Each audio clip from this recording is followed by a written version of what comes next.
오늘 우리가 함께 나눌 말씀은 마태복음 4장 12절부터 17절까지 말씀입니다. 교독하시겠습니다. 예수께서 요한이 잡혔음을 들으시고 갈릴리로 물러갔다가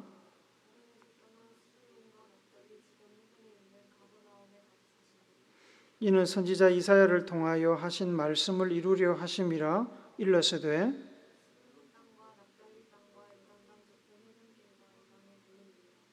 흑암에 앉은 백성이 큰 빛을 보았고 사망의 땅과 그늘에 앉은 자들에게 빛이 비추었도다 하였느니라.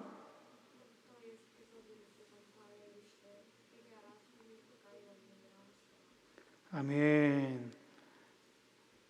어느 목사님이 친한 친구에게 복음을 전했습니다. 오랜 기도 끝에 드디어 그 친구가 교회를 왔습니다. 와이셔츠 앞주머니에 담배를 꽂은 채 당당하게 들어왔습니다. 그래도 와준 게 너무 고마워서 되도록이면 앞자리에 앉히려고 제일 앞으로 가서 그 친구를 앉히고 목사님은 뒤에서 눈물로 제발 은혜 받고 새 사람 되게 해달라고 기도를 했습니다. 설교가 시작되었고 친구는 성령의 감동을 받기 시작했습니다. 담뱃갑을 꺼내 바지 뒷주머니에 넣고 손수건을 꺼내 훌쩍거리면서 많은 은혜를 체험했습니다. 예배가 끝나고 사람들이 다 집으로 돌아갔는데 그 친구는 그 자리에 앉아서 일어날 생각을 하지 않는 겁니다. 목사님이 옆에 가서 왜 안 가냐고 물었습니다. 내가 은혜를 받았는데 어떻게 그냥 가냐? 그래요? 그럼 어떻게 하려고? 은혜를 갚아야지. 어떻게 갚을 건데? 이 교회 목사님이 총 몇 분이나 계시냐? 전사님까지 해서 한 10분 된다. 다 모이시라고 해라. 아니 다 모아서 뭐 하려고? 은혜를 갚아야 할 것 아니냐? 은혜를 어떻게 갚을 건데 목사님들을 다 모으라고 그러냐? 그 친구가 눈물 젖은 초롱초롱한 눈방울로 목사님에게 이야기했습니다. 내 오늘 한 잔 쏠게. 담배를 들고 오든 담배를 귀에 꽂고 오든 와서 예수님 만나는 거 중요하지 뭐 다른 거 중요한 게 있겠습니까? 담배 피는 건 차차 변화되면 되는 거고, 그죠? 은혜 갚을 방법이라고는 술 한 잔 사는 것밖에 모르는 사람이 그래도 목사님 모아놓고 술 한 잔 사겠다니 얼마나 귀합니까?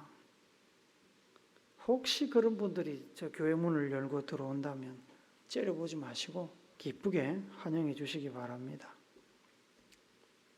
미국에 있는 UCLA 대학의 의과대학 교수가 이제 머지않아 의학 공부를 마치고 병원에 나가서 환자들을 진찰하고 치료하게 될 학생들을 모아놓고 수업을 하고 있었습니다. 가르치는 중에 한 사례를 들어서 학생들에게 질문을 했습니다. 아버지는 매독균에 걸렸고 엄마는 폐결핵 환자이다. 여기에서 아이 넷이 태어났는데 첫째 아이는 매독균으로 인해서 장님이 되었고 둘째 아이는 이미 병들어 죽었고 셋째 아이는 역시 이 부모들의 병 때문에 청각장애인이 되었고 넷째 아이는 결핵 환자가 되었다. 그런데 어머니가 또 임신을 했다. 이런 경우에 그대들은 어떻게 조언해 줄 것인가? 학생들이 수근수근 이야기를 하더니 입을 모아서 이야기를 합니다. 유산시켜야 됩니다. 아버지가 매독 환자고 어머니가 폐결핵 환자고 이미 낳은 아이 넷도 다 그 모양이 되었는데 이러한 악조건에서 아이를 또 낳는다면 어떻게 되겠습니까? 불보듯 뻔하지 않습니까? 당연히 유산을 시켜야지요. 그러자 교수는 아주 점잖게 정중하게 대답을 합니다. 그대들은 지금 베토벤을 죽였다. 베토벤은 그런 환경 가운데서 1770년에 태어났습니다. 아버지가 매독 환자고 어머니는 폐결핵 환자였습니다. 형제들도 다 그 모양이었지만은 그 가운데서 태어나 57년 동안 작곡 활동을 했습니다. 여러분이 아시는 대로 그도 나중에 청각 장애인이 됩니다만 그런 가운데서도 수많은 불후의 명곡을 남겼습니다. 예수님께서는 나사렛에서 무슨 선한 것이 날 수 있느냐는 소리를 들을 만큼 열악한 시골 깡촌에서 자라나셨고 유대 땅이지만 이방인과 혼혈이 많아서 이방인의 땅이라는 소리를 듣던 갈릴리 지방 가버나움에서 유대인들의 편견과 무시를 깨트리며 메시아 사역을 시작하셨습니다. 하나님의 마음이 그곳에 있었기 때문에 그곳에서부터 시작한 겁니다. 세례자 요한에게서 세례를 받으신 이후에 예수님께서는 성령에 이끌려 광야로 가서 40일간 금식하며 기도하셨습니다. 이 땅에서의 마지막 3년, 자기를 버려 인류를 죄에서 구원하여 천국으로 인도하고자 하는 공생애를 시작하기 위한 영육간의 준비 과정처럼 예수님께서는 스스로 혹독한 훈련의 환경 속으로 밀어 넣었습니다. 영적으로는 사탄 마귀의 유혹을 극복하는 훈련이었고 육적으로는 로마 군인의 잔인한 폭력과 인간의 한계를 뛰어넘는 십자가의 고통에 지지 않고 견디기 위한 훈련이었습니다. 예수님께서는 이 극단의 훈련을 잘 마치셨고 유혹에 넘어가지 않으셨습니다. 구원 사역을 위한 최종 시험을 통과하신 겁니다. 40일간의 금식 기도를 마치신 예수님께서는 죽지 않은 것이 다행일 정도로 쇠약해져 있었습니다. 몸을 회복할 시간이 필요했습니다. 천사들이 예수님의 연약한 육신을 돌보고 있었습니다. 그때 예수님의 앞길을 준비한 세례 요한이 헤롯 왕에게 체포되었다는 소식이 들려왔습니다. 불의를 보고 참지 못하는 세례 요한은 헤롯 왕이 동생 빌립의 아내 헤로디아를 동생으로부터 뺏어서 결혼을 한 일을 두고 그 헤롯 왕을 공개적으로 비난했습니다. 나라의 왕이 불법을 저지르면 권력의 종이 된 이들은 불법을 보고도 눈을 감습니다만 선지자는 결코 그렇게 해서는 안 되지요. 하나님의 이름으로 하나님의 정의와 공의를 선포하고 회개를 촉구해야 됩니다. 특별히 왕은 백성들의 본이 되는 사람이지 않습니까? 모든 백성들이 왕의 모범을 보고 따릅니다. 그래서 전체 나라와 백성들을 위해서라도 선지자는 왕의 불법에 침묵하지 않고 불법을 고발하고 회개할 것을 촉구, 요구해야 합니다. 세례 요한은 하나님의 선지자로서 당연히 해야 할 일을 했습니다. 하지만 해야 할 일을 한다고 해서 모든 사람들이 그 선지자의 의견에, 선지자의 그 말에 동의하고 받아들이는 것은 아닙니다. 그 다른 문제죠. 그 과정에서 선지자는 때로 권력자로부터 억압과 폭력을 당하기도 하고 순교하기도 합니다. 헤롯 왕은 아무도 따지지 않는 자신의 그 치부를 공개적으로 자꾸 언급하면서 비난하는 세례 요한이 눈에 가시 같았습니다. 그래서 그를 체포해서 감옥에 가두었습니다. 예수님께서 이 소식을 듣고 고향인 나사렛으로 올라가셨습니다. 12절에 보면은 갈릴리로 물러가셨다고 하는 말은 갈릴리 호수 동쪽 지역, 즉 갈릴리 지역으로 가셨다는 말입니다. 더 정확하게 말하면 고향 나사렛으로 피했다는 거죠. 예수님께서는 40일 금식과 또 갈릴리 지역까지의 그 장거리 여행으로 인해서 지친 몸을 회복하신 뒤에 본격적인 사역의 시작을 위해서 고향을 떠났습니다. 고향을 떠난 예수님께서 가신 곳은 가버나움입니다. 이 동네는 이때 이후로 예수님 사역의 중심지가 되었습니다.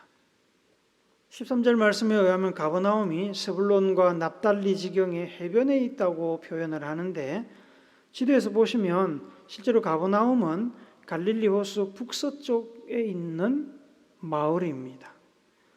스불론과 납달리라는 이 이름은 야곱의 12아들 중에 2아들의 이름입니다. 이스라엘 백성들이 가나안 정착 이후에 불화받은 스불론 지파와 납달리 지파의 땅을 가리키는 말입니다. 지도에서 보시는 대로 왼쪽 지도의 그 갈릴리 지역과 오른쪽에 있는 지파 지도의 스불론과 납달리 지역이 겹칩니다. 그래서 두 지역은 거의 같은 지역으로 불리는 겁니다. 예수님께서는 가버나움에서 집을 얻어 생활하셨습니다. 가버나움에서 예수님께서는 베드로를 비롯한 몇몇 제자들을 만나셨습니다. 그래서 예수님께서 머무신 집이 제자 중에 누군가의 집이 아니었나 추측합니다. 예수님께서 갈릴리 지역 스불론과 납달리 지파의 땅에 속한 가버나움에서 사역을 시작하신 것은 그냥 우연이 된 것이 아닙니다. 마태복음은 예수님의 출생부터 모든 것이 하나님께서 선지자를 통해 예언하신 말씀의 성취라고 이야기했습니다. 그 말은 예수님의 일거수일투족이 하나님의 계획 아래 뜻 아래 있다는 이야기입니다. 가버나움으로 거주지를 옮긴 것도 마찬가지입니다. 가버나움이 예수님의 사역의 출발지가 된 것은 이사야서 9장 1절 2절 말씀의 성취입니다. 본문 15절 16절이 이사야서 9장 1절 2절 말씀의 인용인데 우리 한 번 더 읽읍시다. 같이 읽습니다. 시작. 스불론 땅과 납달리 땅과 요단강 저편 해변 길과 이방의 갈릴리여 흑암에 앉은 백성이 큰 빛을 보았고 사망의 땅과 그늘에 앉은 자들에게 빛이 비추었도다 하였느니라. 스불론 땅과 납달리 땅은 조금 전에 말씀드렸지요. 해변길은 왼쪽 지도에 보시면 왼쪽 지도의 오른쪽 위에서 갈릴리 호수 위쪽으로 지나가는 짙은 색깔 선이 하나 보이지요? 저 선이 해변길입니다. 저 선이 저렇게 내려오면서 대각선으로 내려오면서 가버나움을 지나서 지중해 연안으로 쭉 내려가서 애굽으로 내려갑니다. 그 다음에 해변길 말고 왕의 길이라는 것도 성경에 나옵니다. 이 왕의 길은 같은 지도에서 보시면 해변길로 가지 않고 밑으로 수직으로 계속 쭉 내려오는 요단강 오른쪽에 수직으로 계속 내려오는 길이 하나 있습니다. 그것이 왕의 길입니다. 이 두 길은 팔레스타인 땅의 중요한 무역로입니다. 또한 이 두 길은 무역로인 동시에 전쟁이 났을 때는 군인들이 이동하는 군사들의 이동 경로이기도 했습니다. 솔로몬 왕 이후에 이스라엘은 남북으로 갈라져서 북이스라엘 왕국과 남유다 왕국으로 공존하다가 약 기원전 720년경에 아수르 제국의 군대에 의해서 북이스라엘이 멸망했습니다. 오른쪽 지도가 북이스라엘과 남유다를 나타내는 지도입니다. 노란색이 북이스라엘, 핑크색이 남유다입니다. 그때 아수르 제국은 갈릴리 호수 주변 지역 주민들을 아수르로 강제로 이주시켰고 이방 사람들을 그 지역에다가 정착시켰습니다. 갈릴리 지역은 남아있던 유대인들과 이방인들이 섞여 살게 되었고 그런 상태가 예수님 시대까지 쭉 이어져 내려왔습니다. 그래서 갈릴리 지역 사람들은 남쪽 유대 지역의 유대인들로부터 이방 지역이다, 이방인이다라는 취급을 받았습니다. 15절에 이방의 갈릴리여라고 이야기하는 것은 그래서 부르는 겁니다. 스불론과 납달리 땅은 유대인들에게는 이방인들이 혼합된 불순한 땅이며 하나님의 영광이 가려진 흑암이 드리운 땅이고 죽음의 땅이었습니다. 예수님께서는 그런 땅에서 사역을 시작하신 겁니다. 그런 땅에서 사역을 시작하시면서 흑암의 땅에 진리의 빛을 비추셨고 죽음의 땅에 생명의 빛을 비추셨습니다. 예수님의 구원 사역이 유대인이 이방인 취급하는 갈릴리 가버나움에서 시작된 것은 장차 예수님의 복음이 예수님의 사역이 단지 유대 땅에 머물지 않고 전 세계로 퍼져나갈 것을 보여주는 매우 중요한 의미를 가집니다. 예수님께서는 비록 본인의 사역은 유대인들에게 한정된다고 말씀을 하셨지만 실상은 갈릴리 호수를 둘러싼 여러 지역을 다니면서 유대인, 이방인을 가리지 않고 많은 병자를 고치셨습니다. 진리의 말씀을 가르치셨습니다. 또한 두로와 시돈 지역까지 가서 귀신을 쫓아내고 사람을 살리기도 하셨습니다. 그리고 최종적으로 제자들에게 유대 땅에서만 머물러 있지 말고 땅 끝까지 가서 전 세계 모든 사람들에게 복음을 전하라고 명령하셨습니다. 그러한 시발점이 된 곳이 바로 이 가버나움, 이방인 취급받던, 이방 땅 취급받던 가버나움입니다. 해변길을 통해서 많은 사람들이 지나가고 유대인들과 이방인들이 혼재된 다민족 마을에서 예수님은 사역의 첫 발을 내디뎠습니다. 그러면 예수님께서 어떤 말씀을 전하기 시작하셨을까요? 17절에 나옵니다. 한 번 더 읽읍시다. 시작. 이때부터 예수께서 비로소 전파하여 이르시되 회개하라 천국이 가까이 왔느니라 하시더라. 어디서 많이 본 말씀이지요? 예수님의 가르침은 세례 요한의 것과 똑같습니다. 마태복음 3장 1절 2절 같이 읽습니다. 시작. 그때 세례 요한이 이르러 유대 광야에서 전파하여 말하되 회개하라 천국이 가까이 왔느니라 하였으니, 세례 요한이 먼저 말씀을 전했으니까 예수님이 세례 요한의 가르침을 모방하거나 계승했다고 생각하는 분이 계실 겁니다.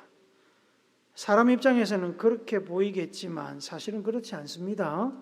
하나님 입장에서 보면 세례 요한은 메시아의 길을 예비하는 사람입니다. 백성들로 하여금 예수님을 받아들이도록 마음의 문을 여는 역할을 하는 사람입니다. 그런 의미에서 세례 요한의 가르침은 예수님의 가르침의 맛보기, 예고편에 해당하고요.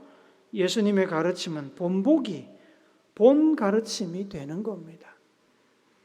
예수님 당시에 유대인이든 오늘 우리든 앞으로 구원받을 사람이든 예수님께서 지구상에 있는 모든 사람들을 바라보는 시각은 한 가지입니다. 인종, 피부색, 언어, 빈부 아무 상관없습니다. 예수님이 이 땅에 있는 사람들을 바라보는 것은 딱 한 가지 시각입니다. 로마서 3장 23절 읽읍시다. 시작.